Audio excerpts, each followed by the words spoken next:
ye won kra sa advert na nkasa de the one guy ana chum so do beto dadwa papa wo pioneer nails that day prago I know me kai ana no so sawe ABC no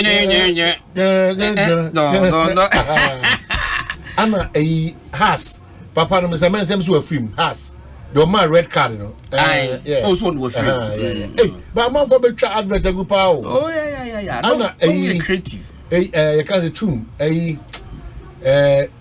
Miss Ghana papa no oye who's a liar na friend he be lie slim man be no you know because lie I think because lie chum why na kwa say call e my dey on person they are days my days I see because lie yeah and that way back is not KKD program, not a GBC, but KKD at 40, KKD 42, and Monkaka, but KKD 42, and KKD at 42. Oh, but say, no, son, one of the side, yeah, friend say, Miss Ghana, or not the time, and a weekend rendezvous. Yeah, a something queen. Guinness music for your dancing feet. Hey, what's yeah, Obi, Guinness music for your dancing feet, right? Something queen. Something queen. Hey. And that phrase back for so. Yeah, phrase. Hey, Guinness music for your dancing feet. Hey, no joke. And the man back up. But they say no say I diluted. And the options not doors. And the part do one on the first mushe TV, no. Yeah. And the mobile phone in tea. Not as young Thursday theater because all the Jaga Pimu time and two Monkai Thursday theater Monkai. That be. And the Brewers in Junior that Monkai. Hey, Thursday theater. Monkai. It is the same moment, dear. Enter to be an amibu full a buying institutions be to say NCC. National Commission on Civic Education. And they ya platform be a buoya be cross and free. Or the per boys bear 5 and 10 be. Na per data ma wo say ye kwa kotwaba.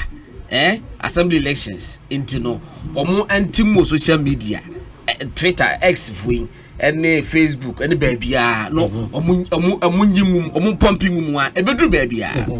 But any budget. Now, when the catch was Chief Justice on the budget, in man. But you expect some more justice, and I'm a boy. When the guys are deep in the budget, in a man. And any budget, and no told them out for ya. One day, who I am called Ghanaian Times. Yeah, and now I said daily graphic. First, never probably true. Or the media about Ghanaian Times and spectator. Hey, Charlie. The young question sit there near first near Faso a printing newspaper. Yeah. Brano mo brepa and sana it me printing newspaper. Yeah. And they what one more per office. Wow. Who phone so why ye now graphic designer no was the amount. Was Charlie make a fire we say you shall fire and one no. No matter sound. And the masses what baby comfort of baby but this time also na ye mu bi so is be take advantage of such platforms no wheels na dey ye adwuma no and I said be pedo asankwase ade kwasa aba ye mu ba je say ye mbo.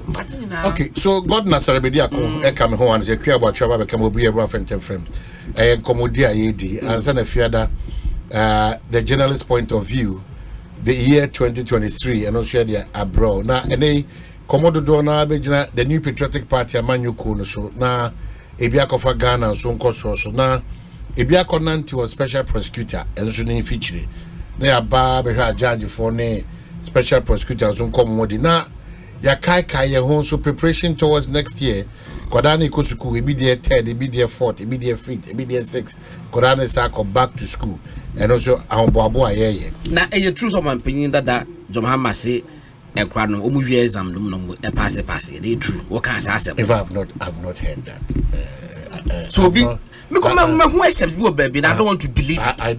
I've not heard that and once I won say inina so no yemfa obidia odia koto baby yeah yemfa be yeju Mamenda Dominic is here boase mamenda na so kwanso nkoso na menda lawyer chum mesumenda na se na fe menda case anso asekua boatwe yedom ana fe Philip Osebonsu me gina omu nyina ama na madawo a ozutie na wohwe so grateful and a partner in doing the business of this yeah work God na Sarebediako ana Andy Kankam Larry Dogbe Elvis Dako yeah ona aka nyina so ye chama kwansonko so ewe wa wajibre so awuti na hwe nyina no we appreciate you so much ye be din kra papa yi panse de ya dia ye kaka ye ho say still 2023 no days no and the account number akomako and na chese onyame adom ode afem ye na era 2024 emu nyime konso amoni ye di djuma be pem sabere so ye ntimi nyimi for especially mo amode mo ho aboyen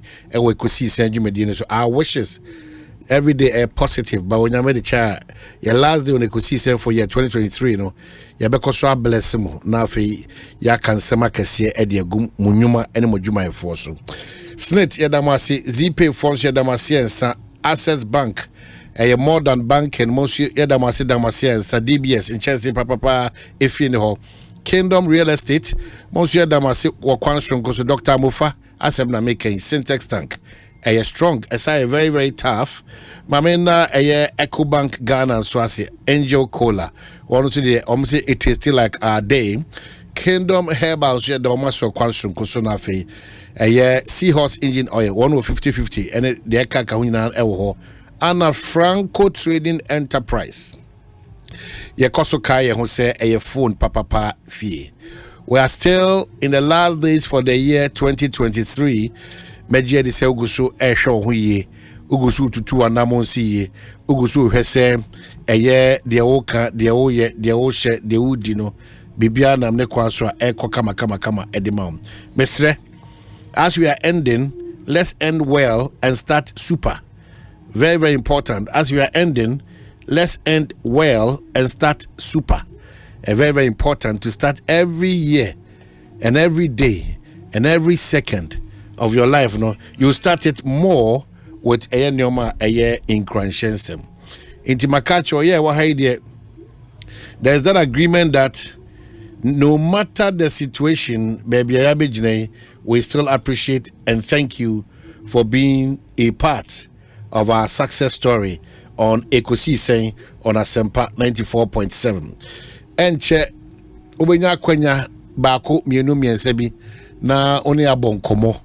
Na eno echi no na makao say God na Sarebediako enso de eye ne nkoma odinam but quick reminders there are some releases aba ma menje brainer menkenkai embao. Have you read that thing from the joint statement from the judiciary and then that of a special prosecutor but Obakenkai as a same kinkai. Okay, kinkai. What kinkai Martin Amidu a year on insurance and what that to yeah, Martin, dear no on OSP ground. Yeah, on OSP. Martin, I was also to the that's why I'm surprised. Because when opportunity, no. So yeah, I said they would do what the year. Sir, let me just read out this one from the Ghana Police Service, a reminder released about encommission. Yes, Mami, and Kinkani quickly. Then we can just, if you've just joined, I feel na ya share at Jumadina Sekra a higher Sempa 94.7 Ekosiisen Jumadino Ana Utieno Mede Oman Hene Kwabna Asante. Minute ba coupe. Betum edi amao menya de ntie so se yenuanom asante kotokofo kochia otikoko so wajna asante no omokochia omokona na ho okay na se aso folk die yeke no ha hon bono mbeko aso folk we dey be busy be show be bias be me pass be da obeya ma kwam sifa kan minim do mbeko no minim because enyen cranfo team what I say enyen cranfo traditional team nti minim do hina mbeko Olympics no mo do mo ba bi gina Olympics do betima akwa match osisi ba ha crash of folk die minim be mbeko but o man awo hwehwe no yenua ba afia santoa hey yeah na oh yeah yes yeah we breaking record hey but she's now on top o man Mamena Ghana for she's really on now. Yes, Mamena Ghana. I saw your comments be our church of fan. Yes. Many Japan say, what bad to say, no, when you're professional musician. Now who say baby say almost will my take advantage. What shed them a training of one and now Dr. For as bonichi do mapudiness in place more than 4 days. Yeah, just also to at least 105 hours. And son with me a breaky record no. First day me call her, a day channel partners me call her, my cocoa no my cautious in the city. Oh man, say first look upon Nako to Kujana National, Quantis Sports Stadium. Now for your ball, to call ball match. Now for 10 minutes now. Oh man, who knew for now one yes. Mewa ebi kwa yase kakra bi ekosu o meba na omoni asi omukọ programs eko tunum kakra bi oba fie na omoni asi na ababa wa eti se na wo tonum wa tonum gina na so a me no ka se oburu 80 hours. Wow. Yes, na wutimi ka cheze na ne kropo nye den na se desi ampacho wo pede ne e da kotie salindi onyum Yura zap mallet asemnake me de nye wonu ba se o the chopper ba. Oh, sir, yeah, and I expected him to do something. Or the chopper. I think it's a woman who pass away, yes, sir. Or share a nipa, it names of mallet. Said we see any near man, the conduct, and now the pedigree. Entertainment industry, I was so papa. Yes, it's a mallet, you can entertainment once my miming to me in Kebi. But the better any day. I don't know, say any antenna see so there, but what did your papa need? Messagana food, I say, you're such a panel. Dear fan channel. What you have to say, what Miss Fire. Now, Ababa, one in your money to dom. I know queer about your uncle. Oh, every crab. I've got an uncle. That is a oh, Madam I think committee. Oh, my, not an uncle. And some mamma was say you back. There will be a trust in anything come as Brunia, I think Messi about you. I see. My friend Messi over Marco. Oh, but me monitor near ma. Me monitor near ma and I jump to phone. I am na efe. I jump to phone or my am na efe. Ne a cuckoo dan be a walk Ghana has say ya or much me a cohono. Na etoda obi ti sepani a moka na semi ublemu na enye ye o man ye woni pa ni bi wo ho no ma BBC no born before computer saa niema no social media na niema bi wo ho no mo a nipa aba ne ya ye mu bi ntiase ye ntiase enti ye teki ne say na we soso de en wo ye ne hu en na we ye meje enne se ye wiase no sesa eniema bi akane na nka yemuwo because oka say me to dwom eno hwere say no to no we number akomako and for this enya wo dwom not less than 105 hours enyum no nya wo nwom amanfo nwom ne eseto ne onu hwehwe sika wo bibi oyembe bisa say na we oye so faso ne say na obi aka so Guinness Book of Record na obekom na obi say na sakata no din komu ana ayede if I just entry no papa bia betina reception wa or see a man access no make say the reason now what is your reason or say a mebru ni bibi that is why they go and applaud them hey what's it say no, I don't know. Don't blame such people. Don't blame them. Me buy na chum on near fee over I think anya in between 55 and 60 maybe. Eti be na chum ka chese menya hoho. Eh na me say no nyina hobi. We dey me man here very double kini hobi na. Omo no mu tieti mo course. Osi obaso obekasa kakra wa na mse very good ebia afina no ahia ebia obehye nkura say na o ma yin kakra no sia me hu de ekoso is it Ekosiisen Park right airport anyway tikura anyway de dika wati ana say emabunu wo mo oman ni mu ye pe bibi pa mo mo ya anka say oba na o todwom ho no okasa na we okasa na and I'm saying, me panicho, ote the Ekos no Asiana. Also, will be there to the Jones or so about to jump na prem, bed on a Mako Jona Mobom. Man, I'm saying, there be with him, Mr. No, only convince ya. You will run a bar, Dominic bar. That is what I'll check it as a Dominic say, or no, but a switch and the way a switch Daruba, a switch me. Oh, say, it's a Okasamai Dean. me carry you above money radio for the currency radio good all the same flips for nyasa mo computer nesa mo dey me pesa nti atro pa e fe na atro say records ne mo be bogu computer no obetimi atro bibia ana na now for obi to say pani kwansa now so ne be ye adwuma TV Africa to send ye enne akan news obi the script no English be kwa kwotena no kind you have to do the translation because someone tete no na script na kita wo no wo kind according to script na kita wo no fa bi fiafia wo embellishment bi anim eti ye woni pani bi a omonti asie no ye shronko they are still living in that time ase obatan a wo wabra uko school no na ada fom school atade ba ko to atete enne oba no wanya mpaboa be 5 ama no but still catch you say me daddy me shempaboa we I still do that to my mama onim the other school too ana yeah ko bia o say no ebie na me time no na me no me 4.5 no na me nika no atio eto na ti oluma hu you o ma ade ye for that time no mo ye adwuma pa different color brown ebe tenu ana me sure me generation so ba ko asore god wo sha na no nti nyina yire pape o de beko eti me kan sa chezi a wo sa ka say asa wo ma adwum ade e ba say ene say nyoma sesa papa eniema sesa ebi a change for good and ebi so enye eti ne ye no ye ma ye encourage nkwala no no monye na ne enye no wuhia ne ye nye ne enye ni ababa yiye no ebri ye mo ni so no wa re ye bebri wani so se wo hwe ababa na me hwe ni profile ono no ne niema oye nyina no che se enam sa kwa no so oye ade a ase obi nya ebida ma menya ade we ma men because at a age na wo hwe dwumadi a wo die programs akoro mother of 3 or so yes unhu kra sa wawo she's very responsible. She's different. And 18 years old, they look at her modesty, she the dressing, okay? Why a married woman? No? That's what I'm saying. Yes. And you no encouraging me. Sa alopa me so let me mama question no. Na me sending crying. Na mo so mo kan nyina no.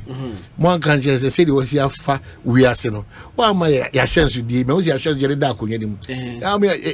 Ya design the sin fa no kan in terms of local design fa entire no. That I don't know. Okay. No, but say flag ni go ho. Me who say ya chance je cho. Oh, there be a whole man wa fa. A whole man wa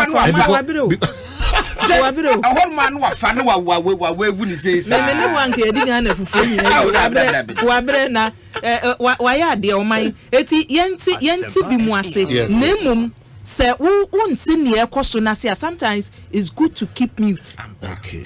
Sometimes wo de men kasa ye din na tena wo baabi na ba efofo ne nyom niema. Okay. We ignorance and I say enko expose hu e wo niema bi because a mallet or mine wo sha dwom to for ono no or the power pam for no na sha see o gramophone ya yire ye hu kofa dem bra for no etu ono no hu ne say obi be ya dia amaya accept no we no there be we ya go say azig exam time no mutin the tape cassette tape mix it esi super pepe ansa na infidia wodo no ana ne nema for no so baba no ya mix and then muti mix be dey na one crowd need bring I was like what the fear is pushing at now technology technology a key and if you are not aligned just keep quiet not just technology na me suggest you to you na say ekuya wadaroma say o kire wa adwene na say ye na onya adwene god dey mususu endi at too much. If you are not to say that's what God is doing. And I'm saying, what are the emphasis on so about me marry yo abba and me zap mallet. Makoka say, Pedro be now can say the form. Pedro be the idea we grano who visit that for one consult to be a so what I say, ampa in India no on that aspect no abba form and unim kra or daru mekuya. Some be free and no bad. Now we cry on the channel. Maybe ni be almost when you almost say I respect you. No, but you apologize. And your money cannot. It should be a basana. Yana your reaction. To be show be say Freddie Mensa. Yeah. Freddie Masu. And that upon a moment when you want about order of the vote. Wabim. What we when you want about so? Why wabim? On when Majumano he's for the past 40 years. Up and down in our go through. By the church say, Yana, yeah, try my wee answer. Yeah, oh, say, and was a pussy was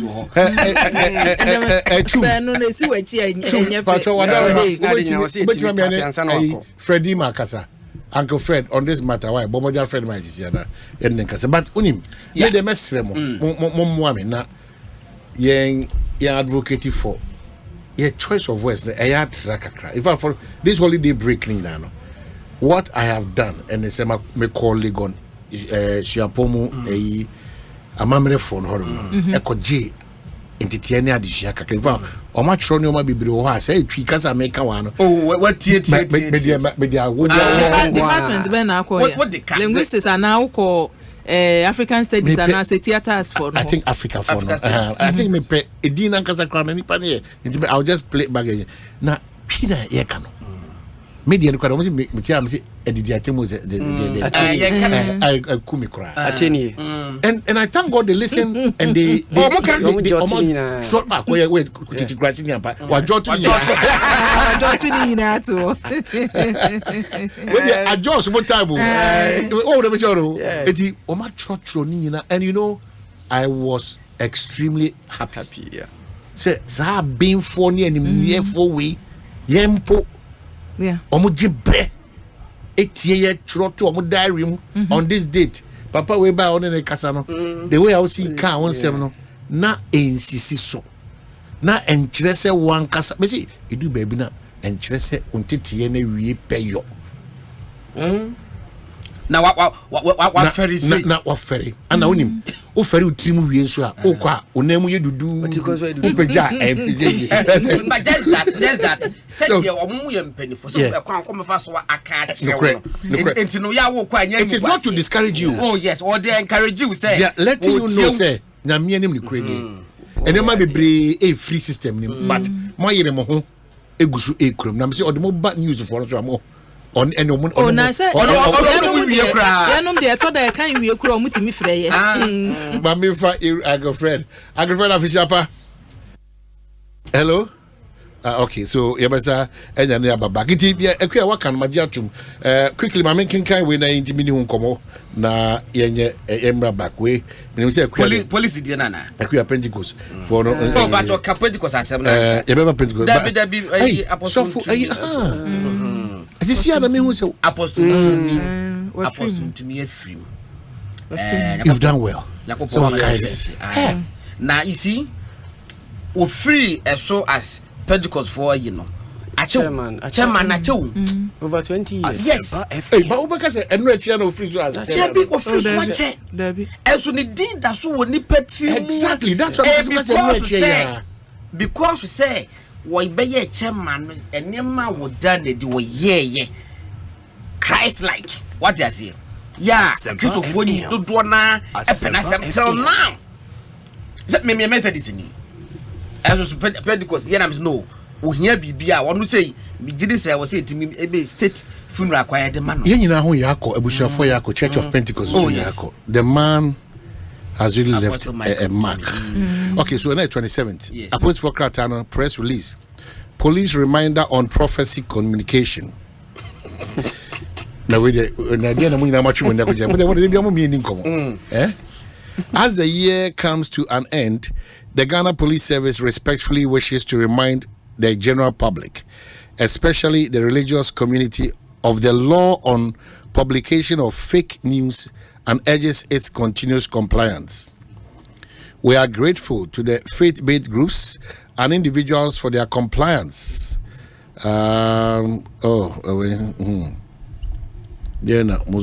their compliance with the law so far, particularly in communicating prophecies. While this has protected rights and freedoms of those who are normally affected by these prophecies, it has also fostered a society free of needless panic, fear, and alarm. We urge the general public, especially faith-based groups and individuals, to continue to be patriotic and abide by the law, to ensure that the prevailing state of law, order, and security in our beloved country is maintained. The police would like to remind the public that while we have the right to practice our faith and freedom of speech as guaranteed by our Constitution and democratic values, we want to reiterate that the enjoyment of these rights are subject to respect for the rights and freedoms of others and for the public interest. As we have come to consider December 27 as Prophecy Communication Compliance Day, the Ghana Police Service is once again urging religious communities to practice their faith within their legal framework. In the spirit of the season, we wish everyone Merry Christmas and a prosperous New Year. Is signed Grace Ansa Akrofi, Assistant Commissioner of Police, Director Public Affairs, Anodiaba. Ekwe mamisha se wo so krata we almost say krata no to biem. Say it's in order. Omayansa no mekọ krata no so no. Ma memma Pentecost de no ma memma asafo mani nyina yakọ.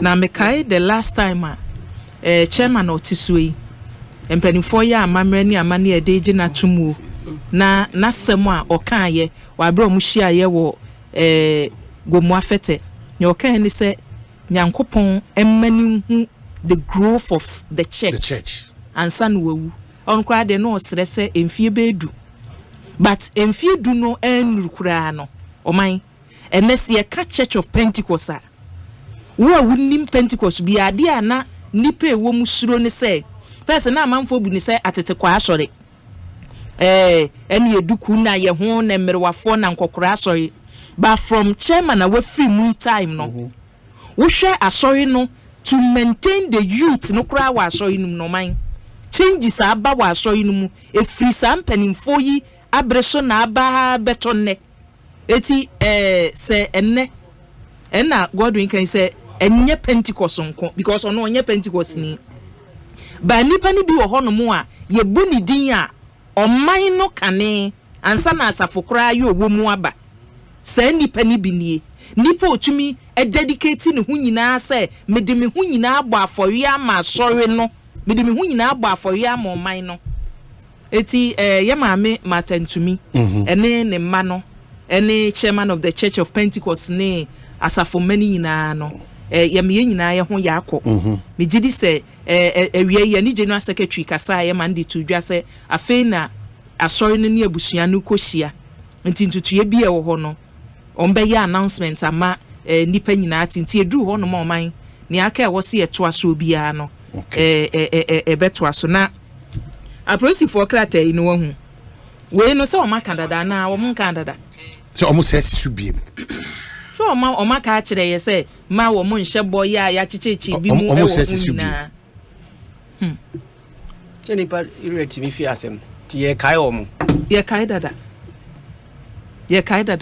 no kwasem wo hu oman prosipani wo ye adwuma be duru ba bi a me hu ne se ase champo man na ka se enhwehwe animu wom ye adwuma no edu ba bi a that ye ya manipa minim sa wo political ambition dia me that's how me hu the current IGP say be your political ambition because na anu say kantamantofo ye oni omukohia ye etesane MPB se me ye rally man atwa ne ho ahia no oka mamumo hu ma sane enkranhye ene akokudura ode mo se be bambo adwuma no hu o man minye omo aye from security experts me nka ho but the little aminim ne say unkasa bebre o ma adwuma no kasa ma the police continues to be your friend.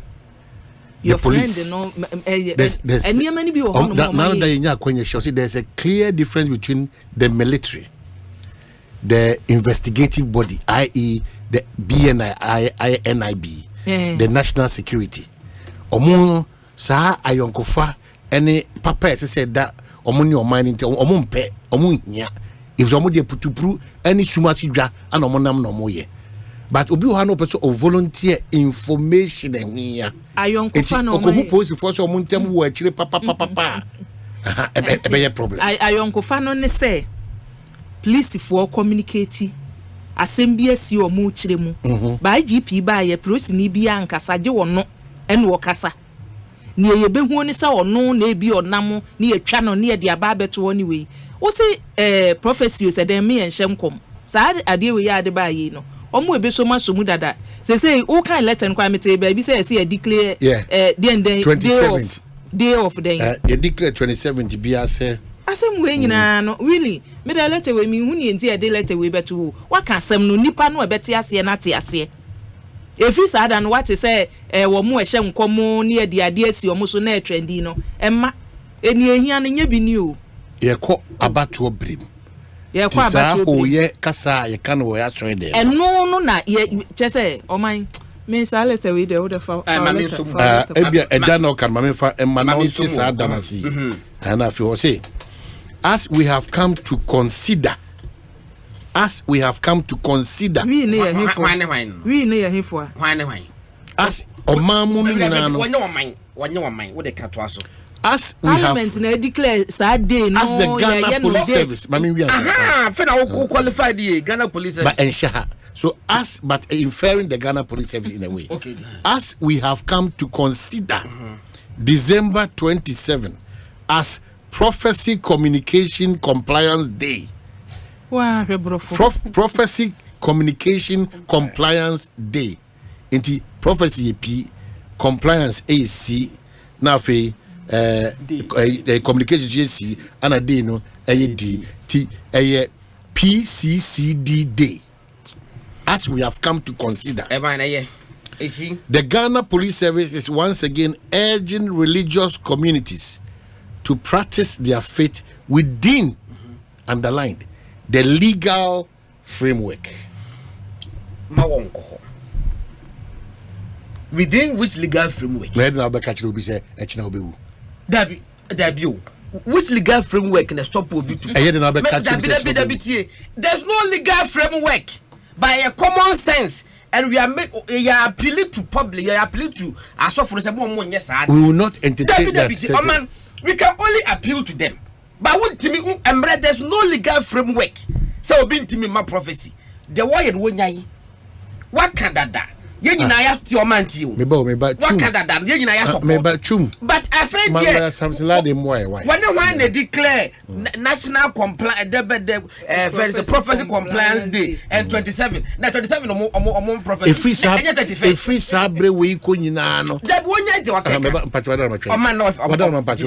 a free sabre we kunyano. Yajia tum say and your free sabre we ko. Bear 2 years near Mamisro. Once you declare a day, a prophecy communication compliance day, PCCD. One don't declare for police if one has to declare my because it's working for us. He's the head of Ghana Police. He's not the head of Yanyong. Yaya Shanasi. Yaya Shanasi. Police for the Shanasi. Oman Tiu. Bear 2 years near IGP this at the Batwa Bonti. My support and I continue to support. But one night the war and when they are too populist. I may find it difficult to understand. You have to understand. Maybe 2 years ago, and at the state with Barbonting, say and conform a creative fear and panic with some of these prophecies. And to Munyai, when it be Mushiai, Ghana for the Donaka say IGP the way a ye, wayad.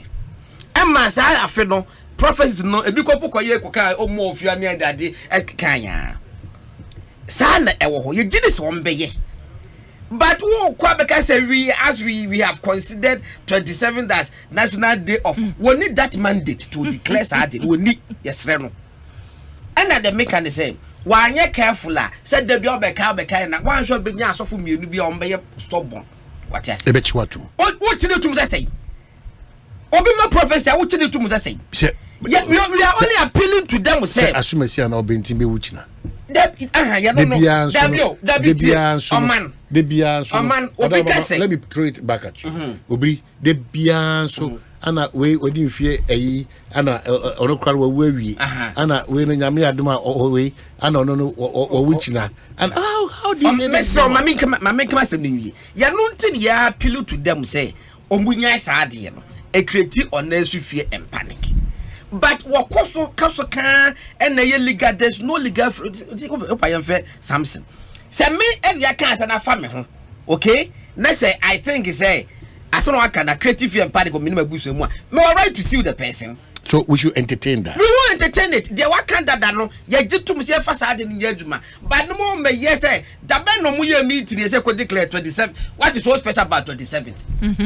Tell me what is so special about the day 27th? Counting down to the day of prophecies. And you start from 27th to 31st. A binu program session here and there. Every started 1st December. And then one starting. It is at 27. What is so special about the day 27 December as National Day of what I said the baby? National what's our my now one year I said need no crab for one National Anti-Prophecy Compliance Day. Oh, media the because I catch us off when they say wo so for no so wo say san komo no busa wo say so obi so catch won say won ya ba and na wo kotogo kwan so do oba na obenya se de ntabu a wo wani beji ana. So maame ne so maame o maame o di 120 years ko bi ka chos nyambo achi obewu a ebe ya wo ya wodi 400 ko pa ebe ya wo ya etiem ne we will continue to appeal to them but also soon can na that legal framework no media something about so one say all right obri also obi kan chairman dia me kan say nkom share de obi agidi enipa bi gidi exactly ani obi enipa bi gidi obayama me hini bi owo abria friends ya David ne mo me yen kan kire asofo no so se nyankopon yi bibi sa kire wo mu a nipa ne fa no ho no frɛ no ka kire no sese ni se ne me ho wo ho emfa magina TV ana emfa nkoto social media no hwehwe nipa no hu ne ofrɛ no mfɛ oyi na sotie no mfi ne ene obeka no pete mu a ena obete okay na wan ka be din asɛm bi si na say that din the how beba David now chairman nipa no wahu nipa no dia na wo se ye na edima ne ana wonsu ntimi ndima no akwanche ni bi wo se nipa no uhia no in person na one ne keka nsem ahodo na se okeka che o man omo bo omudin no wugi di se omo bo omudin nyina no obi ya ye known person omo ya bo omudin prophecy di ba dem nyina no ukrom carpenter abo ne dinda carpenter dem moja ne wonu mu what is ukrom carpenter ya ma prophecy afa na hoda I just obi a known person it is a known person dia wo hwe na wo behu no me kura no eye me ho se 31st nkwa na nyankopon yi saa nyoma ne kire omo nkasa eye crossover eti aya na nyoma ahinta no sada no nkwa na happy as we cross over into another year no na chese saa nyoma no nkwa na fere nyankopon e review kire D4 bribia da nyame ne yakasa ba bribia da ene the special in command chairman so what study bi no ma omo de omo hye da tworo eto ho yes ekuta no se no obobo we besi nkom hye de ye kwa sorry kirim se ne kasofo no gina ho ya sorry na de na abanimu eno ye 12 apostles awoyo for no angel Gabriel and angel Michael ba so do mutimi ye no yes won so born twa no Fred na odi atum na ekọ and then no more ya who advert say 31st way ba be hwe nkom se beba do you know why God will tell you on that day omo ye advert yes as we speak obi kura ka say so we aba wo ka say obi kura ka say so person who dey 2024 elections obi win am bra 31st night na say kura we dey nya papa na we na ye one advert say brother be tie dey go answer na IGP dey sa enhihye yi beba na ebi mu ankom hye no ekotia wo mo no wo nti wo wase no na ebi ahya ase ekokotu nipa nimie sese omoye eti wo sanhihye oman obi anka ase ne ode ba ye ne nye wo ba enne ya ya sa atwe ho letter ne etimu ene ye declare day ohun niam ne bi wo hono ma wo ya ase wo pese ode je fancy keke populism mane nyesa ase wo no na me fans no kura wo je ne me ya wo ho ne se woni aprosifo na aka ni nyina anye fans ba wo nko a IGP na wo de fans IGP dia omo kan mi say IGP in a way me ne ya adwen afi do ne ya adwen oh yes because nipa referee ho eno na me ko draw my attention because afi bia na say kai wo say because obu ho na etro no obedie nyame nka ahwe nkire no ana ebinum so ahase mo ayedin ko betu afem unim dia ya na say ebinum so ahase ka say oh yes omo be kasa de be si bia nya de esi kabinum betu afem enya na obi di kopie wo mofi a wo say enya kasa papa yes it's in a way the way no but I agree with him one tonobo na wo continue like this ah obenya nkofo a opili they will defy the way no na go wani mase okay who defy then we take it from there I mean if you all think says I didn't nkofo ye ne die in fact emwa Okay, so you be called New Patriotic Party. Wono nsema hodo eba ana fi Ghana nsema hodo bi. So was OSP so. Bekuta a joint statement from the Judicial Service of Ghana and the Office of the Special Prosecutor, recalling their joint engagement with other stakeholders, including the Ghana Bar Association, civil society organizations, and promoting governance issues and the National Media Commission. Concerned about the seriousness of problems and threats posed by corruption and corruption-related activities to our development and democracy. Noting the important roles of the judiciary and the Office of the Special Prosecutor in combining corruption and corruption-related activities, affirm a joint commitment to suppress and repress corruption and corruption-related activities in all forms through collaborative enforcement of the law and continuous engagement, while upholding the rule of law and the provision of fair hearing to all stakeholders in the criminal justice system.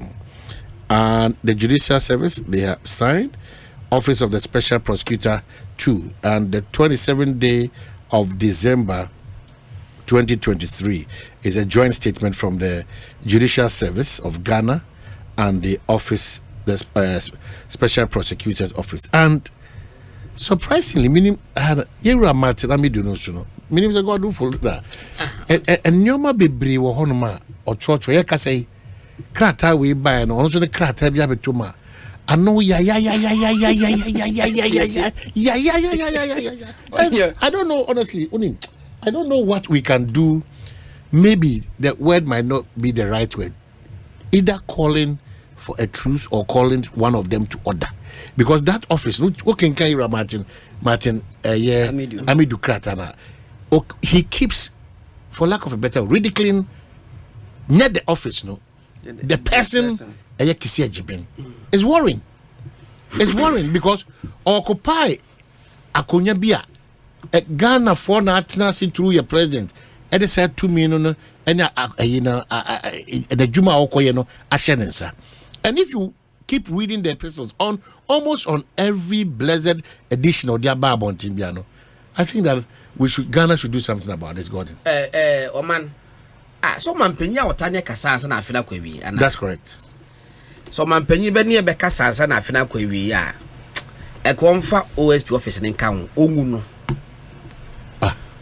OSP office no ongu no. Oh no also baby I didn't come on for. Baby I dey kon te say esa office na hu nyi faso bi. Corruption and corruption related. Baby office na kon su nyi faso bi. Ongu No. No, it is very unfair to say maybe office in economy. If they so ask me. No, but you don't tell me, say. But you don't jump into such an unfair conclusion. Share based on what? OSP buy 4-5 years in the no achieve. Tell me one. Tell them, mama, one example. Yeah, OSP buy Matamidu, yeah, and one number or church on one fountain if you don't can. Yeah, men, Matamidu at Trono, men can make a needless. Debbie. What it is? I didn't say useless, I say needless. I'm a Bawadaroma. Obin Trasin Tro, the Osusu said, a bit me a Boama Ghana, a Jumasun could be at me a coso. Nayan Tinahanka say. No, yeah, that's why you got it wrong. Me say needless, maga say useless. Me say ehunya. Ehunya ben. Edi na maka say ehunya. We am work plan say bet na wa ba be first OSP. What did he achieve? Edebe Panama na me do ho no as OSP no. What did he achieve? Ya odi kofi. What busa ho so say edi na Ghana akwanya ben edi mana. The Juma and Edebe no wo hwehwe, Edebe no wo pe. The same message to say, you expect to say a second court judge na wo wa asanwene so no. You expect to say obetra case so a wodi ni ye o. Obetra case so a ye wo asanwene so second court judge. Kwhwe ni dan wodem. Kwhwe court room kwa wote. Kwhwe heat bia e bo no. But we expect them say omuma a proper adjudication.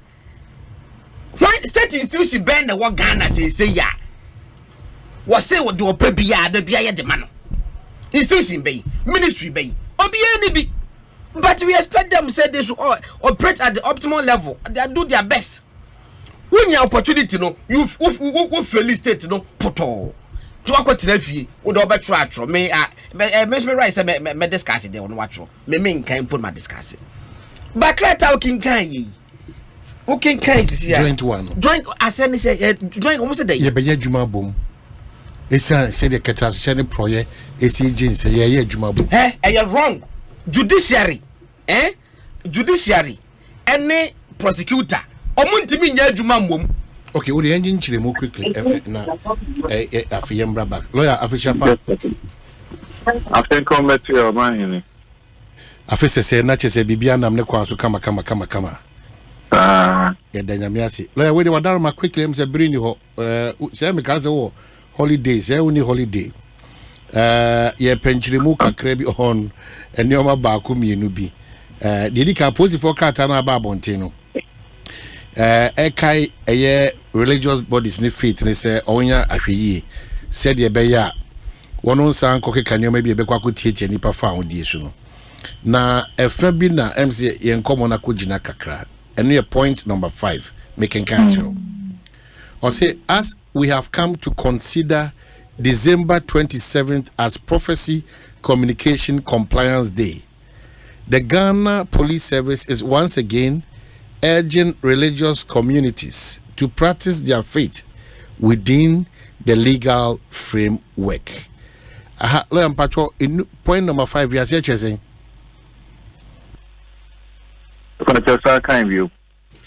As we have come to consider December 27th as Prophecy Communication Compliance Day, the Ghana Police Service is once again urging religious communities to practice their faith within the legal framework. Prophecy Compliance Day. Sanity. Ye decline no.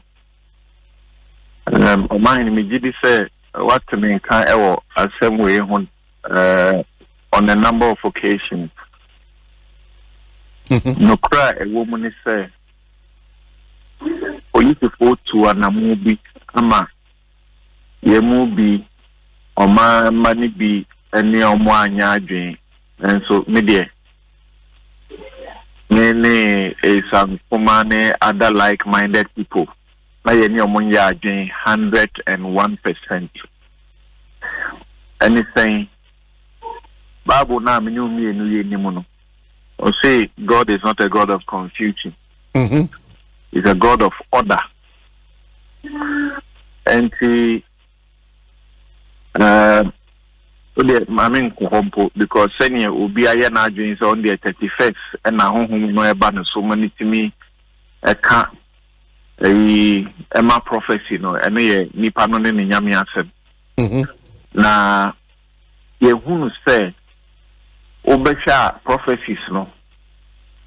Omani is sabi unyo bia udimu o manu mwa prophecy ni yanka bi mfa wo oti obabi na prophet bi e wona sorry another convention bi afi na watch night afi ye tiemu ye say to woni mo mahene say ni unim ayi ebony say ni unim chatawale unim ayi chief mama nyame adomu no mfie bebre afiwe say na beto no unim president unim MP we say unyo obi a yenimu wa as a prophet no dey e bi nkan na sankofo no mo ne omunyame ne di omunkomo ndie ye de ye ntimi nkyerechire mu say sebe here no cry na enye no cry but me Bible na mesua no if through scripture union send ye tete me no me de toto ho a ya na nyama bi ho a touchim na yen camera emra no akyerese se threaten Obi with harm or death, your Criminal and Other Offences Act, sections 74 and 75. It says, if you threaten someone with death, with harm, and now you threaten them with death, with intent to put the person in fear of harm or death, as someone wakan for nipa no huninti no, nipa no enya abu with intent to put that person in fear of harm or death. The otuo na say, "Hey, ade say, me tu kwan we ya, bibi be ye me, say be ebeto me, menya akwanhia. Na ebia mewu we ni yesi ma yesi say ni say afi we ana afi we say nipa bia wodi mo yesi say yobewu. Na wo say akyerɛkyerɛ mu ana wohwɛ bibia na ekosi wo so. Ye mra no say onipa a obeka asɛm saa afa wo ho. Na wama odi ehun bi ato so, putting you in the fear of harm or death. That person is guilty of a criminal offense in Ghana. And if they are found guilty by a court, they can go to prison for up to 3 years. That is for the threat of harm, or up to 10 years for the threat of death. And because of Montiasia, so because Bible dear. Nyame somo ne nkika hono de ode emra no kofofa ho a sebe emra no niwa ebianka street a asempa wosi ekoi na nkasabri nkofo agye hoi na fa e de ye bibi abra mo nkoje akwanya anka ka bi cars obi peso o fa ho ko ba bia wontimi nya hwe anka confusion and a beba o mind mu intime the police for no abra IGP dampare e baaye no o ye say samra we ye be hyemu kina na ye de aye adwuma me ne ya adwen say esan say hu hia say ye de eye order e baaye man mu na enkrofo a say the minimum say it's obvious charlatanic property.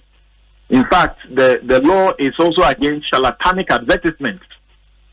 So if you are involved in charlatanic prophecies, it shouldn't be a matter of blaming God, ascribing to God or religion, and because of that, and me, I share that view. And in fact, beyond crime, almost said, you can say, criminalizing speech, idea.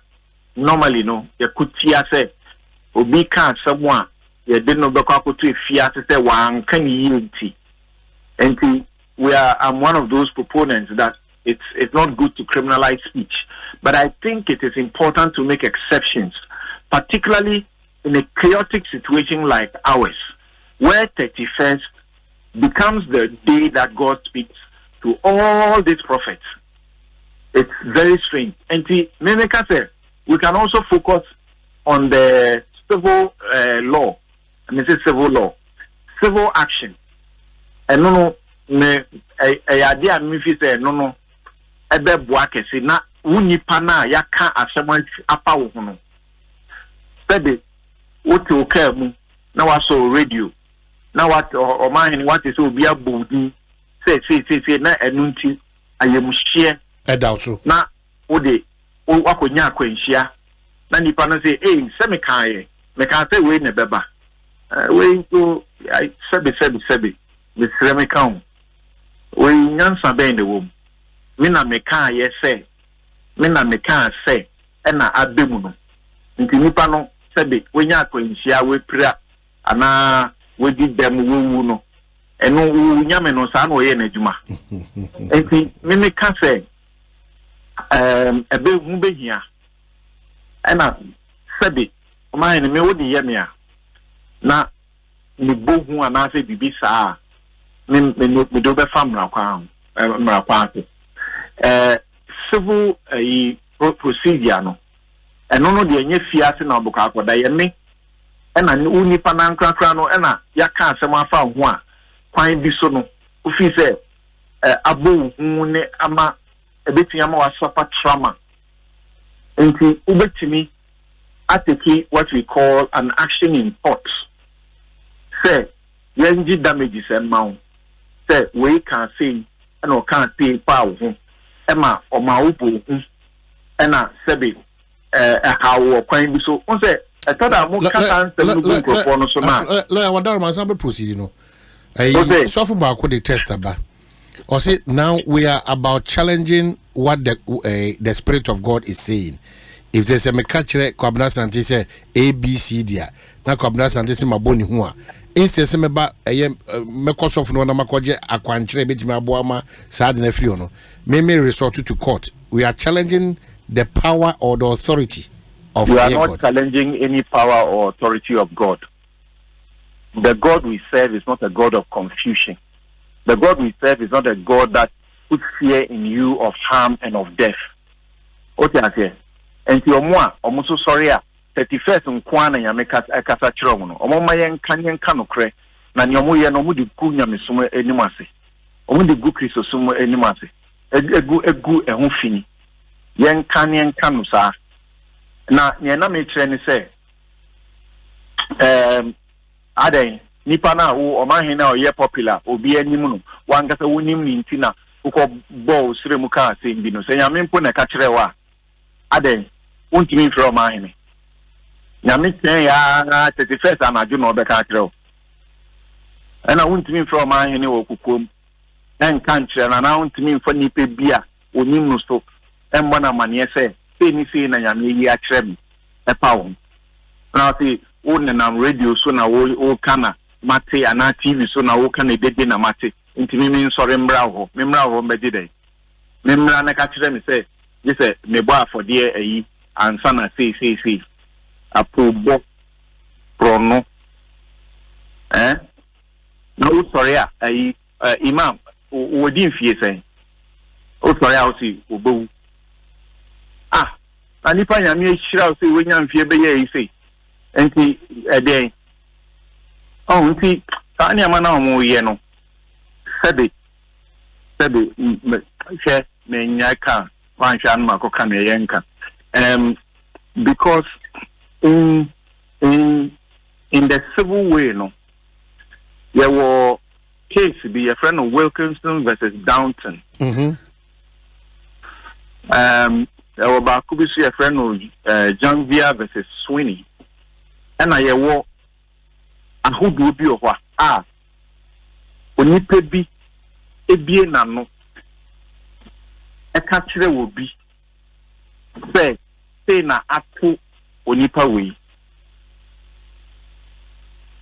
obi catcher obi ayere say ne kunu eda ayi baby aye no mo nsabi a ne nan ebubu a woda ho na ye no kre nanso maame na ye ka asem no kire no onya bibia protocol asem ye ka no never shop and wo yare ye for weeks esa se nipa na o ka kire no anfa nyansa kwan so anka asem na nkire no court no e ka say nipa o ka asem no kire maame no he had willfully done an act calculated to cause harm to the woman. That what he had said to her infringed her legal right to personal safety. And in fact, a court said it caused her physical harm. Because, why?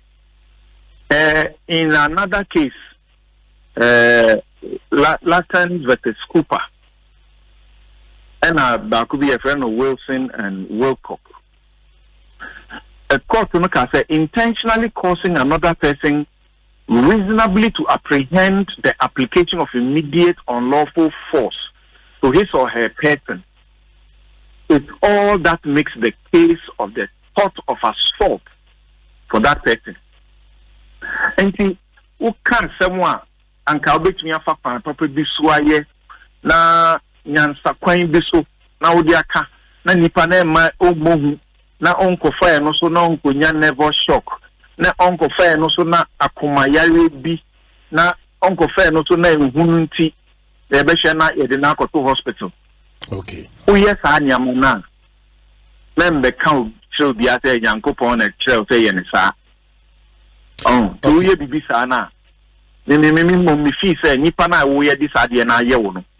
Wona ukofa a suit civil na ya boni panoka eno na me fi say ye di cha abebo akese but police for de no anya police for na ye mara no nya no mo ti say mara no ya hihya to order da and mara no say o can sem which amounts to threat of harm or death, and the intention is that you are putting fear of harm or death in that person. You can go to prison for up to 3 years and for up to 10 years, and up to 10 years in the case of threat for the person apprehending or fearing the death. And you can see a suffer. I see. Police for now, Ninji say, sorry, you know, Mudia, sorry, BH, meaning so yes, but more come now, Uncle Pomu, yes, I did no some almost so more one year but track a crack. What are they? Okay, so this bit, you know, only way on that. The December 27th, which has been considered as Prophecy Communication Compliance Day. I don't know. I don't know. And I may cannot say, among parties, you didn't see one in Kofuadrian Basso. Say, I think the use of compliance, prophecy compliance, you know, it's debatable. It's debatable because if I look at it from the perspective of the Christian that I am, you know, it's debatable. But man, ye na yen to say, you are so for bonny be almost say Mugu Christosum moving. Enti say enu we say na bebo nipa no koko. Na mwaya ye kakra na adia mo beye na enye mfiri nyame na omoana omahihye so mbe yan amayan kanko amayan kanko kanyame nyanko mo beye omade de promo kwan bi so e de agidi ye focus loto na ye ka election why be winning why no winning na no. Look, I just have to be careful what I say. But look, from the scripture I know, and I think I know the scripture sufficiently.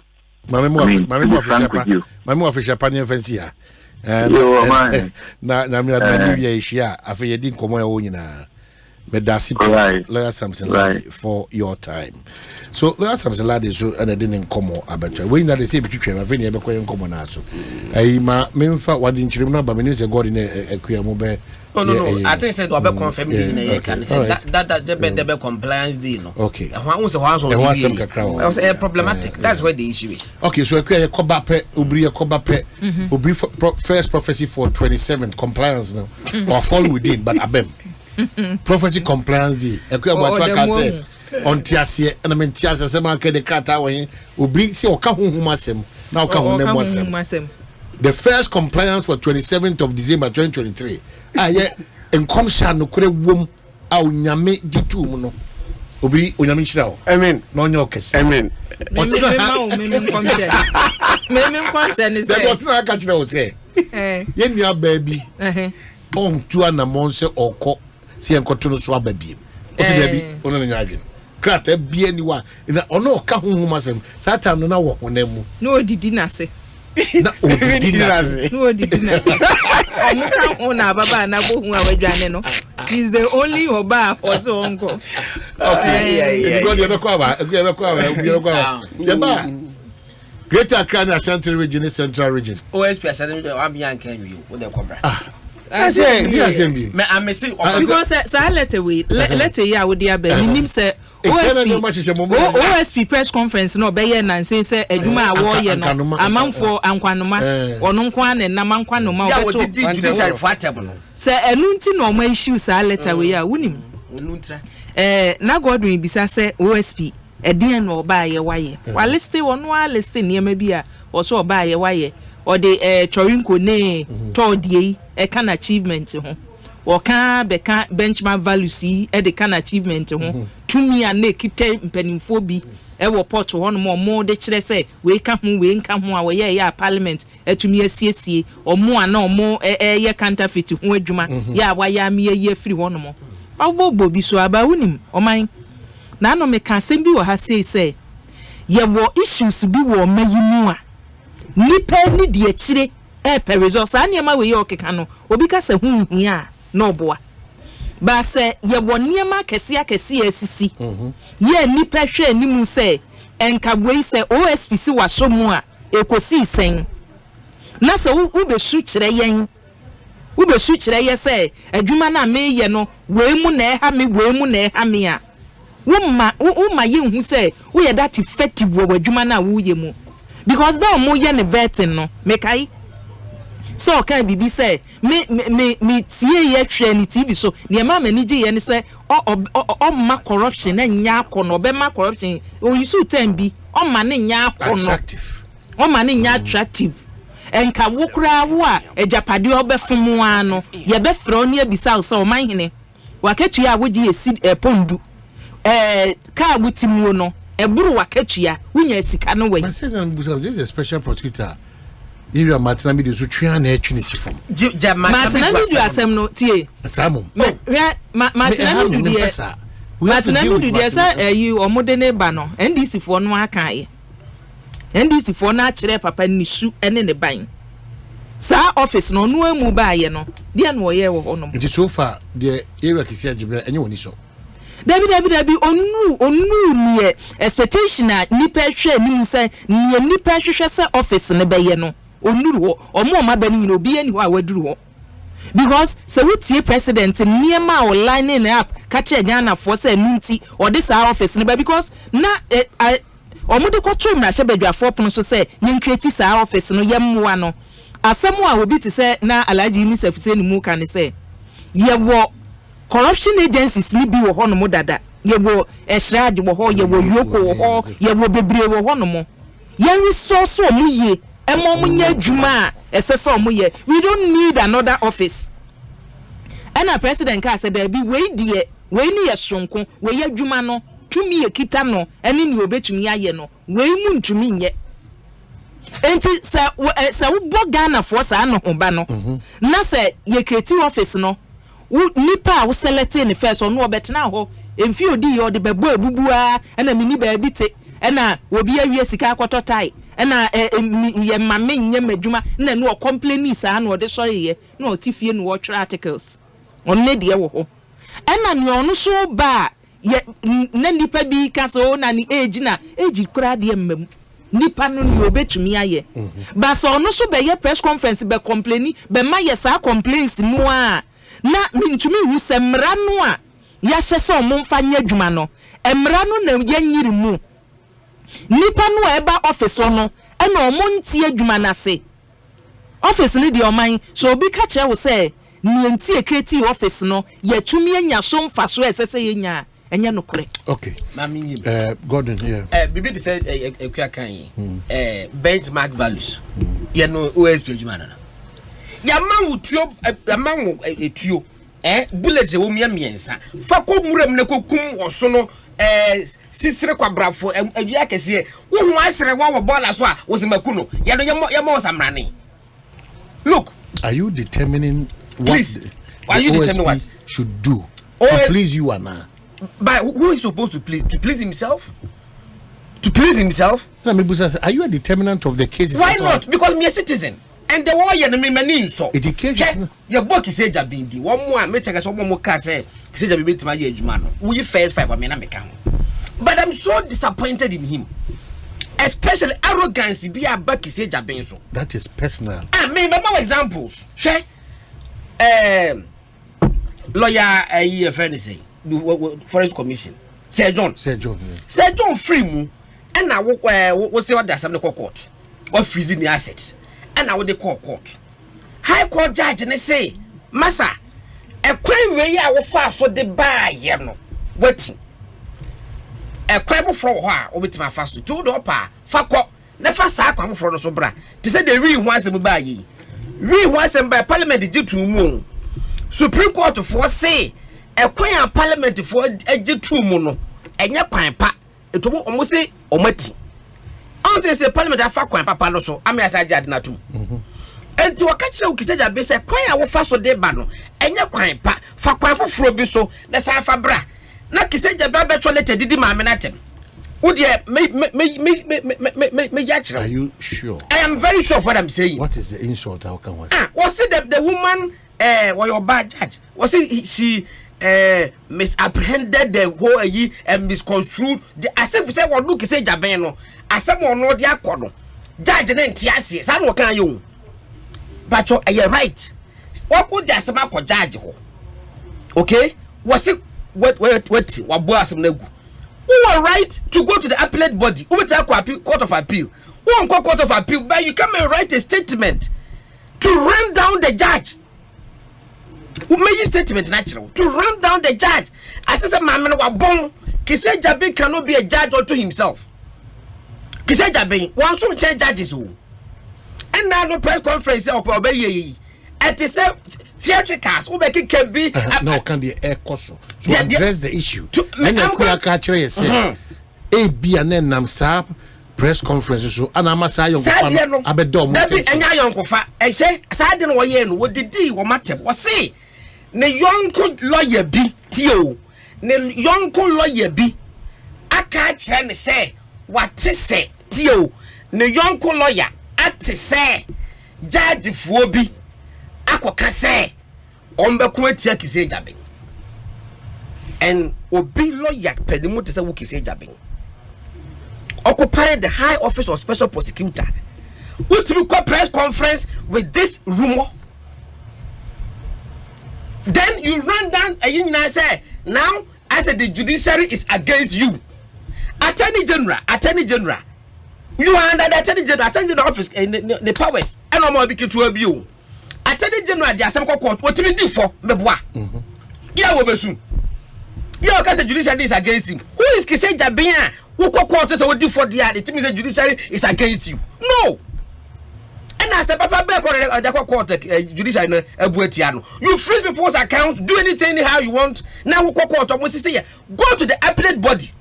Who so far, when you fasten beyond appeal court, and my court of appeal no overturn the decision of the high court. Opa one try decision being and like I said, that being court high court take care against him. You are the court of appeal or more asset aside the decision of the high court. Every my and you say that did this one day what just have the court to now hey more than 10 years na kiajatu ya nyane sa in any democracy eto amre ne ho ase okay ahoma so no doso that day press conference no ye no hwe what of free judges no was say his colleagues who have been called to the other side. Okay, that thing is very insulting. We a lawyer and your colleague ni judge. O Professor Samson. Who na we a lawyer and I will check judge be adie and they say waba be judge krompo. Who ko na nim say pa and chatu skata won ko court go di for the bia. One chenadi. Okay? And then you tell say your colleagues who have been called to the other side. They are not your colleagues. Don't do that.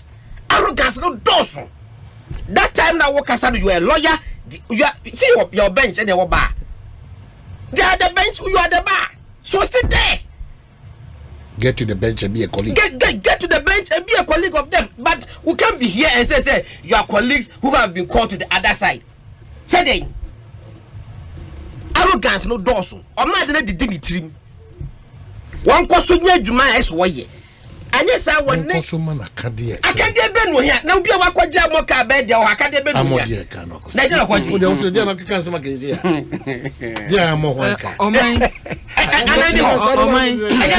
ne last chief justice what do you use moka chief justice use moka attorney general use moka bulletproof no attorney general use bi chief justice use bi na ade bulletproof cars no o use na one who statement no one who can say bulletproof no Debbie she e based on sa conversation press conference na okoye ye dey judiciary atem no ye no ntina that sa dey we abandon no abeto ho no say nipa bi dey ho before releases demands no obi just chairman me no the American say adwuma no na edema special prosecutor papa na ngasa adwuma na edema no mi hunu sa and I say the o expect say adwuma no be ye no koduru ho no hu say enye easy sa because adwuma matena medu anenam ho antimi amfa ne sansimu anenam ho apie na also be ye na say wonso untinsimu ye na be nam ho sa dia obepie nti na obi aka say on for adwuma to for because obi ehuni oba ye waye eno hwe cases o ka say eno na eno ni ade a waye a che say obi ehu say oye adwuma I don't think say Ghana ni bia be hunu say oye adwuma. All right, yeah, be kwa kutwa but lawyer Samson lad is things are hard. Let our prophets see progress, well-being and wealth in Ghana on 31st night instead of troubles, harm, death, witchcraft, etc. Abba. Did they be ada say the home dey bad go do cause be me come Methodist they don't any problem there just right